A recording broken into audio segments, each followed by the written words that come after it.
ಆಮೇಲೆ ನೀನು ಅದನ್ನು ತುಂಬ ಚೆನ್ನಾಗಿ ಮಾಡಿದ್ಯಾ, ಏನಕ್ಕೆ ಇದನ್ನ ಎಲ್ಲ ನೀನು ತಲೆಗೆ ಹಚ್ಕೋತೀಯ ಅಂತ ನನಗೆ ಒಂದು ಗುಡ್ ಮೆಂಟರ್ ಥರ. ಆಮೇಲೆ ಅದಕ್ಕಿಂತ ಮುಂಚೆ ನಾನು ಸುದೀಪ್ ಅವ್ರನ್ನ ಮೀಟೂ ಆಗಿಲ್ಲ, ಅವ್ರನ್ನ ಪರ್ಸ್ನಲ್ ಒಂದೇ ಇಂಡಸ್ಟ್ರಿಯಾಗ ಅವ್ರು ನಮ್ಮ ಒಂದೇ ಇಂಡಸ್ಟ್ರಿ ಅವ್ರು ಆಗಿನೂ ನಾವು ಮೀಟೇ ಆಗಿಲ್ಲ.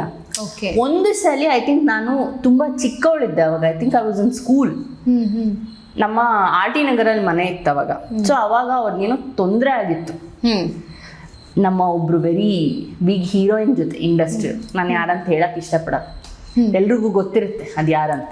ಸೊ ಆ ವಿಷಯವಾಗಿ ನಮ್ಮ ತಂದೆ ಹತ್ರ ಮಾತಾಡಕ್ ನಮ್ಮ ಮನೆಗೆ ಬಂದಿದ್ರು. ಓಕೆ. ನಾನು ಅವಾಗ ಲ್ಯಾಪ್ಟಾಪಲ್ಲಿ ಕುತ್ಕೊಂಡು ಏನೋ ಮಾಡ್ತಿದ್ದೆ, ನನ್ನ ಚಿಕ್ಕ ಹುಡುಗಿ 8th ಸ್ಟ್ಯಾಂಡರ್ಡೋ ಏನೋ ನಾನು. ಓಕೆ. ಆವಾಗ ನಾನು ಸಡನ್ ಆಗಿ ಇವ್ರೇನು ಸುದೀಪ್ ಮನೆಗೆ ಬರ್ತಾ ಇದಾರೆ ಅಂತ ಅನ್ಕೋಬಿಟ್ಟೆ. ಆ್ಯಸ್ ಅ ಚಿಕ್ಕ ಹುಡುಗಿ ನಾನು, ಆಯ್ತಾ, ಅಂದರೆ ನಾನು ಲ್ಯಾಪ್ಟಾಪಲ್ಲಿ ಮಾಡ್ತಿದ್ದವ್ರು ನಮ್ಮ ಅಪ್ಪ ಸುದೀಪ್ ಅವ್ರ ಜೊತೆ ಬರ್ತಾ ಇದ್ದಾರೆ ಒಳಗೆ. ಸೊ ಅವತ್ತು ನಾನು ಸುಮ್ಮನೆ ಮಾತಾಡಿಸಿದೆ ಅವ್ರನ್ನ, ಅಂದರೆ ಹೆಲೋ ಹೌ ಆರ್ ಯು, ಅದು ಇದು, ಯು ಇನ್ ದಿಸ್ 8th ಸ್ಟ್ಯಾಂಡರ್ಡಾ, ಹಾಂ ಹೌದು ಇದು ಅಷ್ಟೇ. ಓಕೆ. ಅಷ್ಟೇ ನಾನು ಅವ್ರು ನೋಡಿ. ಇನ್ನೂ ಒಂದ್ಸಲಿ ನಮ್ಮ ಅತ್ತೆ ಆ್ಯಕ್ಚುಲಿ ಅವ್ರ ಜೊತೆ ಆ್ಯಕ್ಟ್ ಮಾಡ್ತಾಯಿದ್ರು. ಯಾವ ಸಿನಿಮಾ ಅದು ಅಂತ ಹೆಸರು ತಲೆಗೆ, ವೀರ ಪರಂಪರೆ, ಕರೆಕ್ಟು. ಸೊ ನಾರಾಯಣ ಅವ್ರ ಜೊತೆ ಅಲ್ಲಿ ನನಗೆ ಅತ್ತೆ ಒಂದು ದಿವಸ ನನಗೆ ಬೋರ್ ಆಗ್ತಾ ಇದೆ ಬಾ ನೀನು ಅಂತ ಅಂದರು. ಸೊ ನಾನು ಅವಾಗಲೂ I was just in 10th or 11th ಅಷ್ಟೇ. ಇಲ್ಲ, ನಾನು ಸ್ಕೂಲಲ್ಲೇ ಇದ್ದೆ, ಕಾಲೇಜಲ್ಲಿ ಇರಲಿಲ್ಲ. ಓಕೆ. ಸೊ ಅಲ್ಲಿ ಹೋದಾಗ ಅವರು ಇದ್ರು. ಸೊ ಅಲ್ಲಿ ನಾನು ಅವ್ರಿಗೆ ನೋಡಿದಾಗ, ಅಂದರೆ ಅವ್ರ ಮನೆಗೆ ಬಂದಾಗ ನಾನು ನೋಡಿದ್ಕು ಇಲ್ಲಿ ನೋಡಿದ್ಕು ಭಾಳ ವ್ಯತ್ಯಾಸ ಇತ್ತು ಅವರಲ್ಲಿ. ಅವ್ರು ಏನು ಗೊತ್ತಾ, ತುಂಬ ಸೈಲೆಂಟ್ ಆಗಿದ್ರು, ಅವ್ರ ಪಾಡಗಿದ್ರು, ಹಲೋ ಅಂದರು ಅಷ್ಟೇನೆ. ನಾನು ಹೆಂಗೆ ಗೊತ್ತಾ, ನಾನು ಹಂಗೇನೆ. ಸೊ ಅವರು ಹಂಗಂಗೆ ಮಾಡಿದಾಗ ಅಯ್ಯೋ ನನಗೆ ಇನ್ನೂ ಮುಜುಗರ ಆಗೋಯ್ತು. ನಾನು ನಮ್ಮ ಅತ್ತೆ ಜೊತೆನೆ ಹಿಂದೆನೇ ಓಡಾಡ್ತಾ ಇದ್ದೆ. ಆಮೇಲೆ ಒಂದು ಟೈಮಲ್ಲಿ ಮಾತ್ರ, ಅಂದರೆ ಒಳಗಡೆ ಟೀ ಟೈಮಲ್ಲೋ ಏನೋ ಅವ್ರ ಸೀನ್ ಇತ್ತು, ಆವಾಗ ಆಚೆ ಬಂದು ಅವರೇ ಮಾತಾಡ್ಸಿದ್ರು ನಾನು. ಹಂಗೆ ಹಿಂಗೆ ಅವ್ರು ಇಂಟ್ರೆಸ್ಟೆಡ್ ಇಂಡಸ್ಟ್ರಿ, ಅಂದರೆ ಅವರು ಸ್ವಲ್ಪ ಓಪನ್ ಆದರು. ಅವ್ರಿಗೂ ಅನ್ಸುತ್ತಿದ್ದು ಯಾವುದೋ ನಮ್ಮ ಜಾತಿನೇ ಅಂತ. ಓಕೆ. ಸೊ ಅವಾಗೆಲ್ಲ ಮಾತಾಡಿ ನಾವು ವಿ ಸ್ಪೋಕನ್. ಅವಾಗ ಇದೆಲ್ಲ ಇತ್ತು, ಏನಿದು ಈ ಬ್ಲ್ಯಾಕ್ಬೆರಿ ಫೋನ್ಸ್ ಚಿಕ್ಕದು, ಅವಾಗ ನಿಮ್ಮ ಪಿನ್ ಇಸ್ಕೋಬೋದು. ಸೊ ಅಟ್ಲೀಸ್ಟ್ ಅವ್ರು ಅಷ್ಟು ಮಾತಾಡಿದ್ರಲ್ಲ ಅಂತ ನಾನೇ ಅವ್ರಿಗೆ ನಿಮ್ಮ ಪಿನ್ ಸಿಗ್ಬೋದಾ ಅಂತ, ಅಯ್ಯೋ ತಗೋ ಅಂತ ಪಿನ್ ಎಲ್ಲ ಶೇರ್ ಮಾಡಿದ್ರು ಅಷ್ಟೇ. ಆ ಪಿನ್ ತೊಗೊಂಡಿದ್ದಷ್ಟೇ, ನಾವು ಯಾವತ್ತೂ ಮಾತಾಡೇ ಇಲ್ಲ ಅದಾದ್ಮೇಲೆ. ಅಂದರೆ ಆ ಸ್ಟೇಟಸ್ ಎಲ್ಲ ನೋಡ್ತಾ ಇದ್ವಿ ಅಷ್ಟೇ. ಓಕೆ.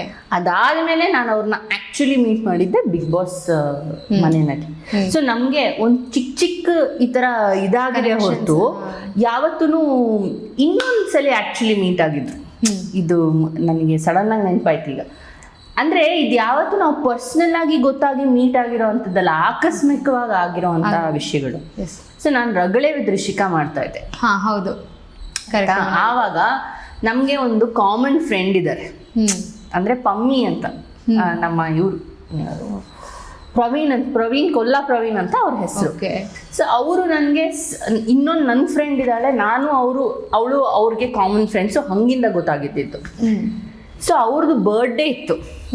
ಸೊ ಅದಕ್ಕೋಸ್ಕರ ಒಂದೆಲ್ಲೋ ಕರೆದಿದ್ರು ನಮ್ಮನ್ನ. ಸೊ ನಾನು ಅಲ್ಲಿಗೆ ಹೋಗಿ ಅವರಿಗೆ ಸ್ವಲ್ಪ ಹಾವಳಿ ಕೊಡ್ತಾ ಇದ್ದೆ. ಅವ್ರಿಗೆ ಹಂಗೆ ನಾವು ಹೋದ್ರೆ ಸ್ವಲ್ಪ ಗೇಲಿ ಮಾಡ್ತೀವಿ. ಗೇಲಿ ಮಾಡ್ತಾ ಕೂತಿದ್ದಾಗ ಸಡನ್ ಆಗಿ ಇವರು ಬಂದರು, ಸುದೀಪ್ ಅವರು ಬಂದರು, ಅವ್ರ ಫ್ಯಾಮಿಲಿ ಎಲ್ಲರೂ ಬಂದರು. ಆವಾಗ ನನಗೆ ಹೇಳಿದ್ರು, ಅವರಾಗೆ ಬಂದು ಮಾತಾಡ್ಸಿದ್ರು. ಅವತ್ತು ಏನು ತುಂಬಾ ಒಳ್ಳೆ ಚೆನ್ನಾಗಿ ಮಾಡ್ತಿದ್ದೀರಂತೆ ಶೋ ಎಲ್ಲ, ರಗಳೆ ವಿತ್ ರಿಷಿಕಾ ಚೆನ್ನಾಗಿ ಆಗ್ತಿದ್ಯಂತೆ ಅಂತ. ನನಗೆ ಅಯ್ಯೋ ನಿಜವಾಗ್ಲೂ ಖುಷಿ ಆಯ್ತು ಅವಾಗ, ರೆಕ್ಕೆ ಪುಕ್ಕ ಬಂದಂಗೆ. Because C summon from the industry is appreciating your work. ಏನಮ್ಮ ಡಬ್ಬಾ ಥರ ಮಾಡ್ತಿದ್ಯಾ ಅಂತಂತೂ ಹೇಳಿಲ್ವಲ್ಲ. ಹೌದು, ನಿಜ. ಸೊ ನಾನು ಅವ್ರಿಗೆ ಹೇಳಿದೆ, ಇಲ್ಲ ಅನ್ನಿ ಸರ್, ತುಂಬಾ ಚೆನ್ನಾಗಿ ಬರ್ತಾ ಇದೆ ಅಂದರೆ ನಮ್ಗೆ ಖುಷಿನೇ, ನೀವು ಬಂದ್ರೇನೆ ಅದಕ್ಕೊಂದು ದೊಡ್ಡ ಇದಾಗುತ್ತೆ, ನೀವು ಯಾವಾಗ ಬರ್ತೀರಾ ಹೇಳಿ ಅಂತ ಕೇಳಿದ್ದೆ.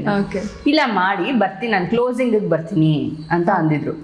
ಬಟ್ ದೆನ್ ಏನಂದ್ರೆ ಅವ್ರದ್ದು ನಮ್ದು ಡೇಟ್ಸ್ ಮ್ಯಾಚ್ ಆಗಲಿಲ್ಲ ಅವಾಗ. ಓಕೆ. ಅಂದ್ರೆ ಅವ್ರು ಕೊಟ್ಟಿದ್ದ ಡೇಟ್ಗೆ ನಾವು 16 ಎಪಿಸೋಡ್ ಮುಗಿಸ್ಬಿಟ್ವಿ. ಸೊ ಇನ್ನ 4-5 ವಾರ ಚಾನಲ್ ಹಿಡ್ಕೊಂಡು ಕುತ್ಕೊಳಕ್ ಆಗ್ಲಿಲ್ಲ, because the set has to move ಅಲ್ವಾ. ಸೊ ಅದನ್ನ ನಾವು ನೆಕ್ಸ್ಟ್ ಸೀಸನ್ಗೆ ಅಂತ ಹಾಕ್ಬಿಟ್ಟು ಮುಂದಕ್ಕೆ ಹೋದ್ವಿ. We couldn't do it. But next season ಇನ್ನೂ ಬರ್ತಾ ಇದೆ. ನೋಡೋಣ. ಹಾಗಿದ್ರೆ ರಗಳೆ ವಿತ್ ರಿಷಿಕಾ 2 ಬರುತ್ತೆ ಅಂತ ಈಗ ನೀವೇ ಹೇಳ್ತಾ ಇದ್ದೀರಾ. ಅದ್ರದ್ದು ತುಂಬಾನೇ ಇದಿತ್ತು, ಲೈಕ್ ತುಂಬಾ ಇದು ಇತ್ತು. ಈಗಂತೂ ಸೋಷಿಯಲ್ ಮೀಡಿಯಾದಲ್ಲಿ ಬಂದಿದ್ರೆ ಕಟ್ ಅಂಡ್ ಬೇಸ್ ಎಲ್ಲ ನಿಮ್ದೇ ಒಂದು ರೀಲ್ಸ್ ಗಳೇ ಜಾಸ್ತಿ ಇರೋದು, ಪೇಜಸ್ ಗಳು, ಫ್ಯಾನ್ಸ್ ಪೇಜಸ್ ಎಲ್ಲ ಕ್ರಿಯೇಟ್ ಆಗಿ ಹೋಗ್ಬಿಟ್ರು. 100%. ಏನ್ ಗೊತ್ತಾ, ನಮ್ದು ಅದೂನು ಇತ್ತು, ನಮ್ಗೆ ಒಂದು ಐಡಿಯಾ ಇತ್ತು, ಮಾಡೋಣ ಚಾನೆಲ್ ಅವರು they was very interested in that.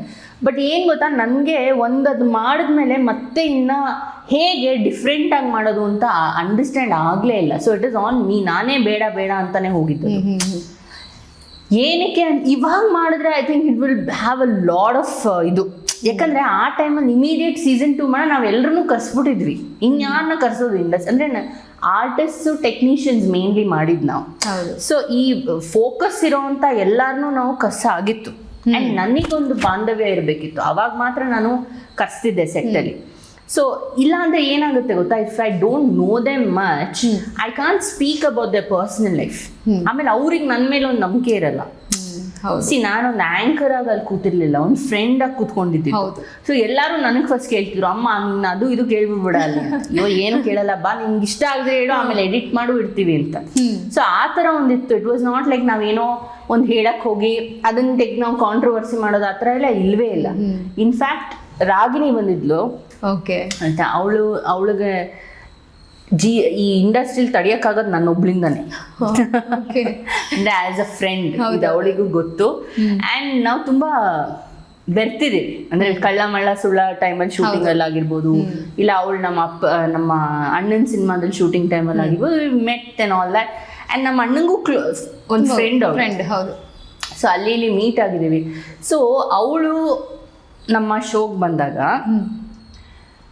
ಒಂದೇನೋ ಮಾತಾಡ್ಬಿಟ್ಟಿದ್ಲು, ಆಸ್ ಅ ಫ್ರೆಂಡ್ ನನ್ಗೇನೋ ಹೇಳ್ಕೊಂಬಿಟ್ಲು ಅವಳದು ಕಷ್ಟದ ವಿಷಯ, ಏನೋ ಅವಳಿಗೂ ಬೇರೆ ಒಂದು ಹೀರೋಯಿನ್ಗೂ ಆಗದೆ ಇರೋದು, ಫುಲ್ ಹೀಟಲ್ಲಿ. ಅದೇನಾದ್ರೂ ನಾವು ಅಂದ್ರೆ ಇದು ಮಾಡಿದ್ರೆ, ಏರ್ ಮಾಡಿದ್ರೆ ನಮ್ದು ಡಬಲ್ ಅಲ್ಲ 100 ಸಲ TRP ಏರ್ಬಿಟ್ಟಿರೋದು. ಬಟ್ ಅವಳು ನನ್ನ ಮೇಲೆ ಒಂದು ಟ್ರಸ್ಟ್ ಇಟ್ಟು ಬಂದಿದ್ದು. ಅವಳು ಫಸ್ಟೇ ಹೇಳಿದ್ಲು, ನಿನಗೋಸ್ಕರ ನಾನು ಬರ್ತಾ ಇದ್ದೀನಿ ಅಂತ. ಸೊ ಚಾನಲ್ ಅವರು ಏನು ಗೊತ್ತಾ, they said we are going ahead and putting this because they are professionals. ಅವ್ರೇನು ಎಮೋಷನ್ಸ್ ಥಿಂಕ್ ಮಾಡಲ್ಲ, ಆಯ್ತಾಯ್ತಾ. So they will want to post it. ಆಮೇಲೆ ನಾವು ಹೋಗಿ ಮೀಟಿಂಗ್ ಮಾಡಿ ನಾನು ಅವ್ರಿಗೆ ಕ್ಲಿಯರಾಗಿ ಹೇಳಿದೆ, ನೋಡಿಯಪ್ಪ ಇದನ್ನ ಹಾಕಬೇಡಿ, ಇಲ್ಲ ನಾನೇ ಬರಲ್ಲ ನೆಕ್ಸ್ಟ್ ಟೈಮಿಂದ. ಅವಳು ನನಗೆ ಬೇಡವೇ ಬೇಡ ಅಂತ ಇದ್ದಾಳೆ, ನನ್ಗೆ ಅವಳು ಟ್ರಸ್ಟ್ ಮಾಡಿ ಬಂದಿದ್ದೆ. ಆಮೇಲೆ they also understood. They could have said ನೀನು ಬರ್ತೀಯ, ನಮಗೆ ಗೊತ್ತು, ನಾವು ಹಾಕ್ತೀವಿ ಅಂತ. But they understood. ನನ್ನ ಮಾತಿಗೆ ಅವರೂ ಓಕೆ ಅಂದು, ಅಂದರೆ ಅಂಡರ್ಸ್ಟ್ಯಾಂಡ್ ಮಾಡ್ಕೊಂಡು ಆ್ಯಸ್ ಎ ಟೀಮ್ ಅದನ್ನ ಎಡಿಟ್ ಮಾಡಿ ಬಿಸಾಕಿದ್ರು. ಓಕೆ. ಈಗ ರಗಳೆ ವಿತ್ ರಿಷಿಕಾ 2 ಬಂದರೆ ಯಾರನ್ನು ಕರೆಸ್ಬೇಕು ಅಂತಿದ್ದೀರಾ? ಫಸ್ಟ್ ಯಾರನ್ನ ಕರೆಸ್ಬೇಕು ನನಗೆ ಗೊತ್ತೇ ಇಲ್ಲ. I don't know who will open it on me really. ಇವ್ರು ಬರಲೇಬೇಕು ಅನ್ನೋರು ತಲೆಯಲ್ಲಿ ಹಂಗೆ ಒಂದಷ್ಟು ಜನ ಓಡ್ತಾ ಇದ್ದಾರೆ. So of course a lot of them, lot of people are my friends from the industry. So ಎಲ್ಲಾರ್ಗು ಒಂದೊಂದ್ಸಲಿ ಕರ್ಸೋದೇನೆ. ಇನ್ನ ಇವ್ರ ಹೆಸರು ಹೇಳಿದ್ರೆ ಈಗ ಅವ್ರಿಗೆ ಬೇಜಾರಾಗುತ್ತೆ, ಅವ್ರ ಹೆಸರು ಹೇಳಿದ್ರೆ ಇವ್ರಿಗೆ. ಈಗ ನಾನೇ ಹೆಸರು ಹೇಳ್ತೀನಿ, ನೀವ್ ಏನ್ ಪ್ರಶ್ನೆ ಕೇಳ್ತೀರಾ ಅನ್ನೋದು ಹೇಳ್ಬಿಡಿ. ರಗಳೆ ವಿತ್ ಡನ್. ರಮ್ಯಾ ಅವ್ರನ್ನ ಕರ್ಸಿದ್ರೆ ಏನ್ ಹೇಳೋದು, ಅವ್ರು ಯಾಕೆ ಆಕ್ಟಿಂಗ್ ಬಿಟ್ಟು ಈ ವಿಷಯನ ತಲೆ ಕೆಡ್ಸ್ಕೊತಾರೆ ಅಂತ. ಓಕೆ, ಅವ್ರು ಆಕ್ಟ್ ಮಾಡಿದ್ರೆ ಚೆನ್ನಾಗಿರುತ್ತೆ. ಓಕೆ. ಇವರು ರಕ್ಷಿತಾನ ನೀನು ನೆನ್ಸ್ಕೊಂಡ್ರೆ ನಂಗೆ ಗೊತ್ತು. ಅವಳು actually she's a good friend because love ಸಿನಿಮಾದಿಂದ ವಿ ಆರ್ ವೆರಿ, ದುಬೈಲೆಲ್ಲ ಶೆಡ್ಯೂಲ್ ಇತ್ತು. ಸೊ ನಾನು ಅವಳ ರೂಮಲ್ಲೇ ಇರ್ತಿದ್ದೆ, ಇಲ್ಲ ಅವಳು ನನ್ನ ರೂಮಲ್ಲೇ ಇರೋಳು. We very close. ಸೊ ಅವಳಿಗೆ ನಾನು ಕೇಳಕ್ಕೆ ಇಷ್ಟಪಡ್ತೀನಿ, ನಿನಗೆ ಒಂದು ವೆಯ್ಟ್ ಲಾಸ್ ಪ್ಲ್ಯಾನ್ ಯಾರಾದರೂ ಯಾವಾಗ ಹಾಕ್ತಾರೆ ಅಂತ. ಓಕೆ, ಒಂದು ಕ್ಷಣ. ಇವರು ಸುದೀಪ್ ಸರ್ ಬಂದರೆ ಓಕೆ, ಅವರಿಗೆ ಪ್ರಾಬಬ್ಲಿ 2 ಕ್ವೆಶ್ಚನ್ ಇದೆ, ಆಯ್ತಾ. ಒಂದು, ನಾನು ನಿಮ್ಮ ಜೊತೆ ಬಿಗ್ ಬಾಸ್ ಹೋಸ್ಟ್ ಮಾಡ್ಬೋದಾ? ಇನ್ನೊಂದು, ಒಂದು out and out comedy subject ನೀವು ಯಾವಾಗ ಮಾಡ್ತೀರಾ ಅಂತ. ಓಕೆ. ನೆಕ್ಸ್ಟ್ ಇವರು ಯಾರು, ನಿಮ್ಮ ಅಣ್ಣ ಅವರೇನೆ, ಆದಿತ್ಯ ಸರ್. ಅಣ್ಣ ಅವರು. ಅವನಿಗೆ ಸೇಮ್ ಥಿಂಗ್, ಡೆಡ್ಲಿ ಸೋಮ ಥರ ಸಿನಿಮಾ ನೀನು ಯಾವಾಗಪ್ಪ ಮಾಡ್ತೀಯಾ ಅಂತ. ಓಕೆ, ಶಿವಣ್ಣ ಬಂದರೆ? ಶಿವಣ್ಣ ಅವ್ರು ಬಂದರೆ ಐ ಥಿಂಕ್ ಅವ್ರಿಗೆ ನಾನು ಸ್ವಲ್ಪ ಎಮೋಷ್ನಲ್ ಆಗಿ ಕ್ವೆಶನ್ ಕೇಳಬೇಕಂತ ಇರ್ತೀನಿ. ಬಿಕಾಸ್ ನನಗೆ ಗೊತ್ತಾಗ್ಬೇಕು how he is holding up after Appu left us ಅಂತ. ಬಿಕಾಸ್ ನನಗೆ ಅದು ಬೇಜಾರಾಗುತ್ತೆ ಅವಾಗ ಯೋಚನೆ ಮಾಡಿದ್ರೆ. ಅಂದರೆ ನನಗೆ ಒಂದೆರಡು ಸಲ ಅವ್ರು ಇಲ್ವಾ ಅಂತ ಅನ್ಸ್ಬಿಡುತ್ತೆ ಎಲ್ಲಾದರೂ ಅವ್ರದ್ದು ಫೇಸು ಅದು ಇದು ಕಾಣಿಸ್ದಾಗ.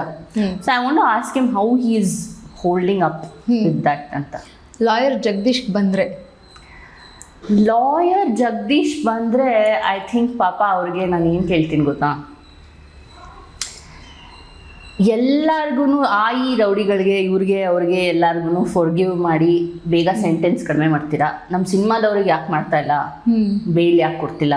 4 ಕೊಲೆ ಮಾಡಿರೋರು 5 ಕೊಲೆ ಮಾಡಿರೋರೆಲ್ಲ ಓಡಾಡ್ತಾ ಇದ್ದಾರೆ ಬೇಲ್ ತಗೊಂಡು, ನಮ್ಮ ಸಿನಿಮಾದವ್ರಿಗೆ ಯಾಕೆ ಸಿಗ್ತಾ ಇಲ್ಲ ಅಂತ. ದರ್ಶನ್ ಸರ್ ಬಂದರೆ? ದರ್ಶನ್ ಸರ್ ಈಗ ಅಯ್ಯೋ ರಾಮ್ನೆ, ಅವ್ರು ಬಂದರೆ ಹೆಂಗೆ ಗೊತ್ತಾ, ಫಸ್ಟ್ ನಾನು ಅವ್ರಿಗೊಂದು ಹಗ್ ಕೊಡ್ತೀನಿ. Because he is taken too much. I would like to ask him, ನಿಮ್ಮ ಜೈಲಲ್ಲಿ ನಿಮಗೆ ಏನು ಅನ್ನಿಸ್ತು? What was your jail journey? ಏನು ಮಾಡಿದ್ರಿ ನೀವಲ್ಲಿ? ಬಿಕಾಸ್ ಸಂಜಯ್ ದತ್ ಅವರು ಜೈಲಲ್ಲಿದ್ರು. ಹೌದು. ಆವಾಗ ಅವರು ವರ್ಕೌಟ್ ಮಾಡ್ತಾ ಇದ್ರು. ಆಮೇಲೆ ಅಲ್ಲಿ ಒಂದು FM ಥರ ಮಾಡಿ ಜೈಲೊಳಗೆ ಒಂದು ರೇಡಿಯೋ ಎಲ್ಲ ಶುರು ಮಾಡಿದ್ರು. ಸೊ ಈ ಥರ ಏನಾದರೂ ಚೆನ್ನಾಗಿರೋದೇನಾದರೂ ಆಯ್ತಾ ಅಲ್ಲಿ, ಬ್ಯೂಟಿಫುಲ್ ಇನ್ಸಿಡೆಂಟ್ಸು ಅನ್ನೋದನ್ನ ನಾನು ಅವ್ರಿಗೆ ಕೇಳಬೇಕಂತ. ಓಕೆ, ನಿಖಿತಾ ಬಂದರೆ? ನಿಖಿತಾ ಈಗ ಎಲ್ಲೂ ಕಾಣಿಸ್ಕೊಳ್ತಾ ಇಲ್ಲ, ಬಟ್ ಸೋಷಿಯಲ್ ಮೀಡಿಯಾದಲ್ಲಿ ಇದ್ದಾರೆ. ನಿಖಿತಾ ಕನ್ನಡ ಕಲ್ತ್ಯಮ್ಮ ತಾಯಿ ಅಂತ ಯಾಕೆ ಬೇಕೋ ಅನ್ಕೊಂಡಿರೋಳು. ಓಕೆ, ಚಂದ್ರಿಕಾ ಅವ್ರು ಬಂದರೆ? ಚಂದ್ರಿಕಾ ಅವ್ರು ಬಂದರೆ ಎಲ್ಲಿ ಹ್ಯಾಂಗ್ ಔಟ್ ಮಾಡೋಣ ಅಂತ ಕೇಳ್ತೀನಿ ನಾನು. ಬಿಕಾಸ್ ಅವರು ನಮ್ಮ ಪಾಪ ನನಗೆ ತುಂಬಾ ಸಪೋರ್ಟ್ ಮಾಡಿದ್ರು and she was very right ಹೋಗುತ್ತೆ. ಆಮೇಲೆ ಅವ್ರು ಒಂದು ಬದನೆಕಾಯಿ ಇದು ಮಾಡ್ತಾರೆ, ವಾಂಗಿಬಾತ್, ಅದ್ಯಾವಾಗ ಮಾಡ್ಕೊಡ್ತೀರಾ ಅಂತ. ಸೊ ಫೈನಲ್ ಆಗಿ ಡಾಗ್ ಸತೀಶ್ ಬಂದರೆ? ಡಾಗ್ ಸತೀಶ್ ಅವ್ರು ಬಂದರೆ ಐ ಥಿಂಕ್ ಅವ್ರಿಗೆ ನಾನು ಏನು ಕೇಳೋದಿಲ್ಲ, ಹೇಳೋದೇ ಇರುತ್ತೆ 2 ಮಾತು. ಓಕೆ, ಅಷ್ಟೇ, ಸೇಮ್ ಥಿಂಗ್. ನಾನು ಮೊನ್ನೆನೂ ಅದನ್ನೇ ಹೇಳಿದ್ದವ್ರಿಗೆ.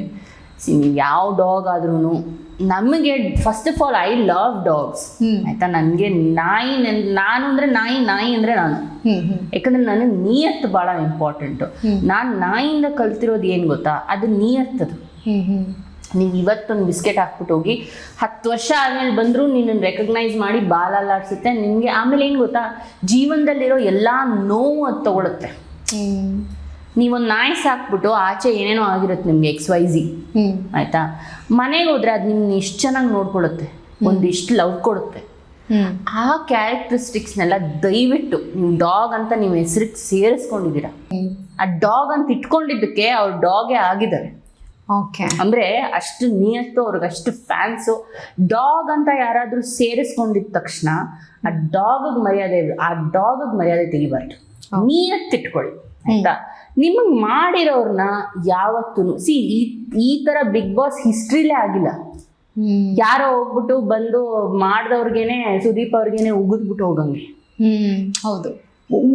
ಫಸ್ಟ್ ಆಫ್ ಆಲ್ ಅವ್ರು ಏನೂ ಇರ್ಲಿಲ್ಲ ಬಿಗ್ ಬಾಸ್ ಆಗೋಕ್ಕಿಂತ ಮುಂಚೆ.